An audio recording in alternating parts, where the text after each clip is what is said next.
umkhonto wesizwe usunesikhathi esingangonyaka nohalf wakhiwe noma uhlanganiswa kusukela ngo-2022 uhlanganiswa umkhonto wesizwe ukuthi ube khona. Ihambile ke iminyaka kwaze waba u-2023. U-2023 ngo-April bakhona babethunyiwe kuthiwa bahambe bayoregister bajikiswe endleleni wathi ake nithi ukumancane awukavuthwa kahle lo mkhonto ufuna uvuthwe kanti uregister. Waqhubeka kumshikashika ukuthi kufakwe inongo zokuthi lo mkhonto uthi mhlazana usukume nenongo zonke ezidingakalayo zokuthi ube umkhonto ogwazayo. Usuthi yonke leminyaka umnyaka nohalf bese ulola lo mkhonto ukuthi ukwazi ukugwaza. Anithi uyagwaza lo mkhonto? Sonke njengoba sila usigwazile lo mkhonto njengoba sila. Hayi usho ukuthi ke uthe makushaya isikhathi sokuthi uyoregister ngoSeptember. Umongameli wethu wesecela enye insizwa ukuthi ngoba mawuthuma uthobani uthi akayoregister lo mkhonto ushushu ubonakala ukuthi kusho ukuthi usuka lapha lo mkhonto. Umongameli wethu efuna ukuthi kungabonakala ukuthi lo mkhonto uqhamukaphi. Bathi mangabe bebuka umuntu oregistayo kuthiwa hayi suka ngeke isukume lento. Wabe sehamba ke insizwa le ithumile yakhumalo yahamba yayoregister umkhonto. Umkhonto waregisterwa ngoSeptember kwathuleke emva kwalokho kwangaba bikho lutho. Umsebenzi omningi no underground uqale ngoOctober ku recruitwa abantu abacishe bacelele ku354,000 from uSeptember kuya kumhla ka16 kuDisemba 354,000. Umsholozi ke wabe sesukuma ke memezela kumhla ka16. Mhla ka16 wawumemezela umkhonto wesizwe. Abanye bathi hayi umsholozi usho ukuthi usephelele uplan. Usephelele ushadile. Abanye abazange bakuthola ukuphumula ukuthi lento iqalwa yilensizwa ngoba siyayazi ukuthi insizwa estrong kungenzeka ukuthi isithwalise kanzima.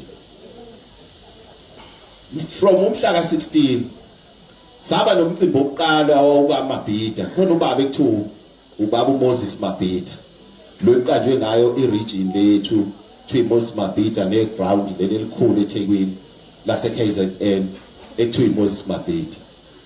Umsholozi kubevamisile ukuthi avakashe kusekhona ugogo afike ashiye igrosa nemali ukuze ugogo aphile ngoba unesikhathi eside behlala naye eMozambique ubaba uMoses owazi wadlula emhlabeni ngabo 1980 wesefakwa lezi zinto zokuthi angaboli abe strong nje ubaba Mabhida abeke ngoba wabuye wathathwa wazobekwa ngokusemthethweni khona indawo ekuthiwa Heroes Egg lapha eMbali.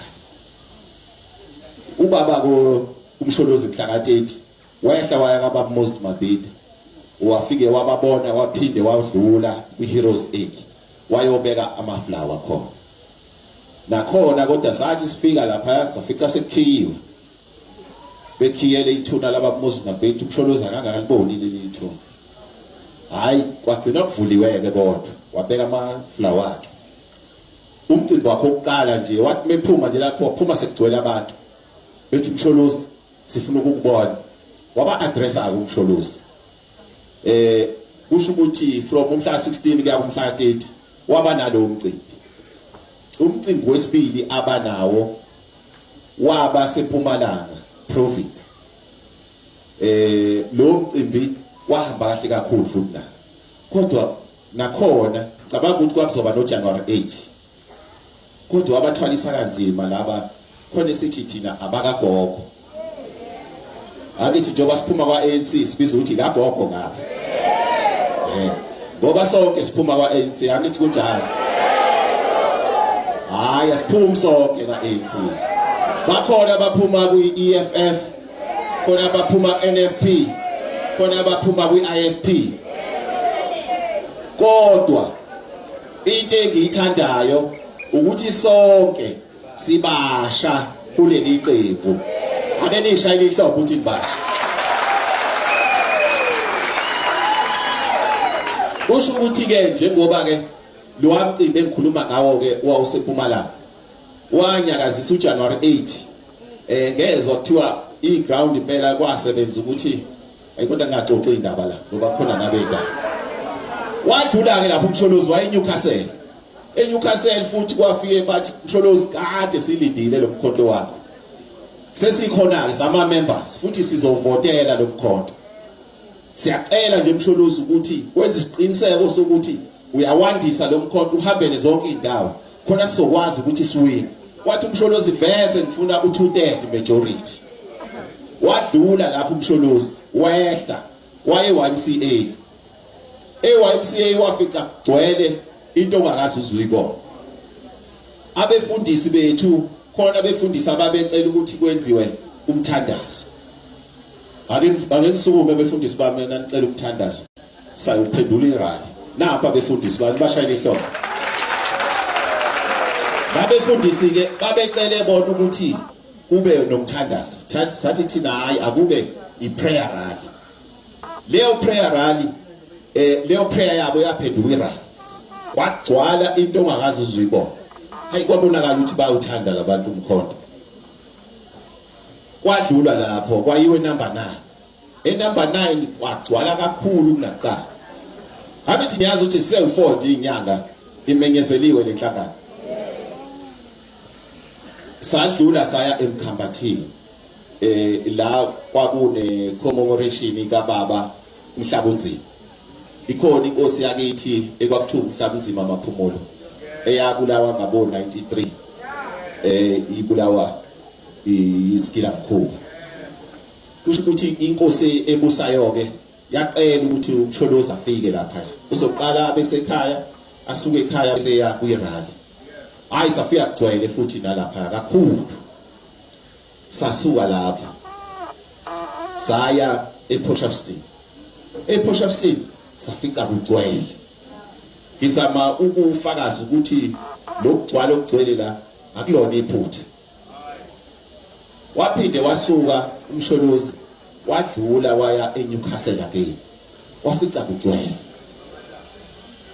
ubese Eastern Cape eyinsukwini ezintathu edlule noma ezine ngesonto wafica kugcwele kakhulu futhi nakhona ngifuna ukuthi ayikaze ibe khona into yokuthi inhlangano mayitsha kodwa kugcwale kangaka endaweni zonke zithi siyawufuna umkhonto siyakufuna Msholozi sifuna umkhonto ngiyakholelwa ukuthi le KZN sizoyithatha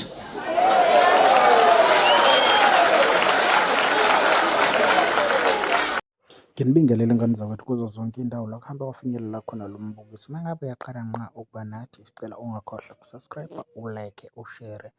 Lena yi-VN iphendule umbuzo abantu okade besoloko beyibuza yona ukukhuluma elinye ilunga le-MK licacisa ukuthi umkhonto usunguleke nini kanjani waqala nini ukuhlongozwa.